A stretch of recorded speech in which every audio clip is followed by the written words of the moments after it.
देवों के देव महादेव के चरणों में प्रणाम करती हूँ। मेरा प्रणाम स्वीकार हो। माता पार्वती के चरणों में प्रणाम करती हूँ। मेरा प्रणाम स्वीकार हो। सभी देवी देवताओं के चरणों में प्रणाम करती हूँ। मेरा प्रणाम स्वीकार हो। सभी गुरु भाई बहनों के चरणों में प्रणाम करती हूँ। मेरा प्रणाम स्वीकार हो। आज मैं राजा के नालायक बेटा के कथा सुना रही हूँ।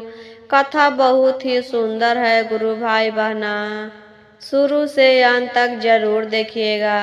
अच्छा लगेगा तो लाइक करिएगा, शेयर करिएगा और चैनल पर पहली बार देख रहे हैं तो चैनल को सब्सक्राइब करिएगा। तो चलिए शिव चर्चा की सुंदर कथा सुनाती हूँ। किसी गांव में एक राजा रहते थे। राजा साहब बहुत ही दयालु थे। किसी भी व्यक्ति को कष्ट में नहीं देखते थे। वह मदद के लिए तुरंत पहुंच जाते थे वहां पर। और राजा साहब महादेव के परम भक्त थे। राजा साहब के प्रजा में किसी भी व्यक्ति को कोई कष्ट नहीं था। राजा साहब सबके मदद करते थे। किसी भी व्यक्ति के पास रहने के लिए घर नहीं था तो घर बनवाए। किसी के घर खाने के लिए अनाज नहीं रहता था तो अनाज देते थे। और सभी से कहते थे कि महादेव के शिष्य बनिए, कभी भी कोई चीज के कमी नहीं होगा। लेकिन राजा साहब को एक बात के बहुत दुख था गुरु बहना। उनका एक बेटा था, वह बहुत ही दुष्ट था।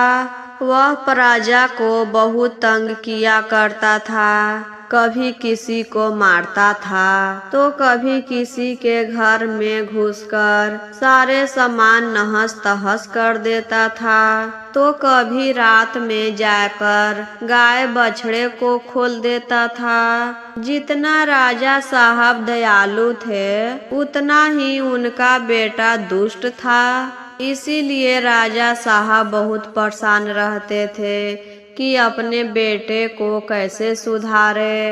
राजा साहब अपने बेटे को समझाते थे लेकिन वह नहीं समझता था। उससे बहुत तंग आ चुके थे। एक बार राजा अपने महल के झरोखे में बैठे थे। तब राजा एक महात्मा को देखते हैं। राजा अपने सैनिक को भेजकर महात्मा को अपने दरबार में बुलाते हैं। आदर से बैठाए और भोजन करवाए।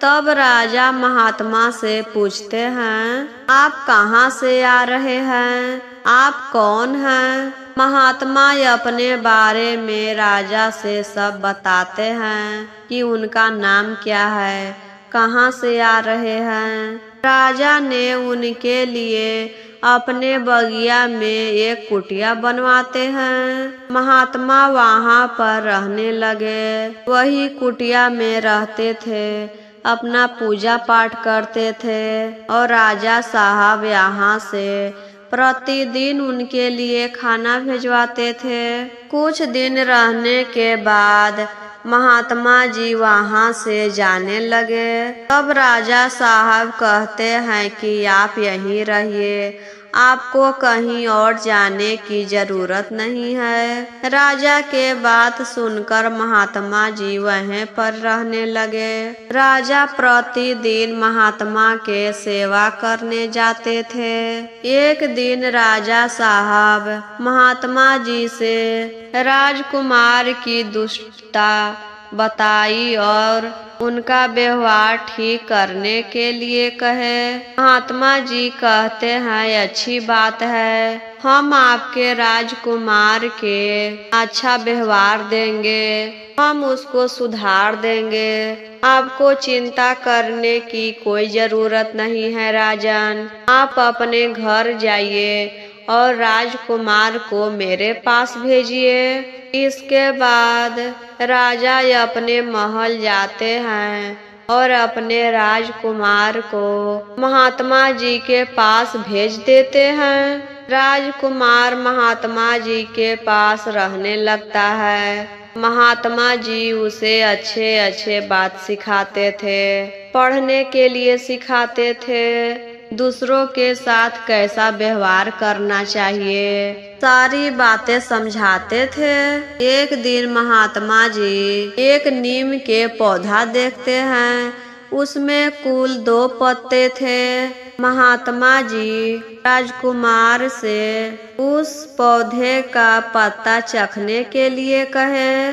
राजकुमार नीम के पत्ता मुंह में लेता है और थोड़ा सा चबा कर थू थू करके बिग देता है और कहता है, यह तो छोटा होने पर भी जहर के समान है, कितना तीखा लग रहा है, पता नहीं बड़ा होने पर यह कैसा होगा। ऐसा कहकर राजकुमार ने उस पौधों को पैरों से मसल देता है। तब महात्मा जी कहते हैं, यह कड़वा है तो इसे तुम मसल दिया, अगर इसकी तरह तुम भी कड़वे बने रहोगे तो इसी प्रकार मसल डाले जाओगे। तुम सब लोग के साथ इतना बुरा व्यवहार करते हो तो किसी दिन सब मिलकर तुमको मार देंगे,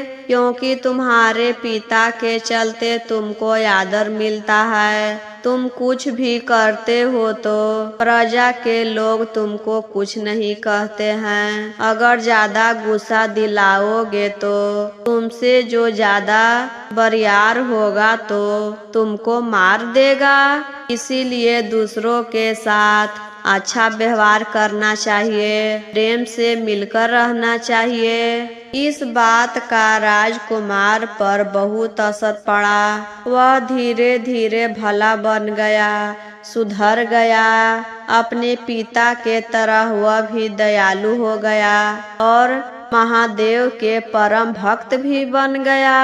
और उस दिन से कभी भी प्रजा के लोग को तंग नहीं करता था, सभी प्रजा से प्रेम से बातें करता था।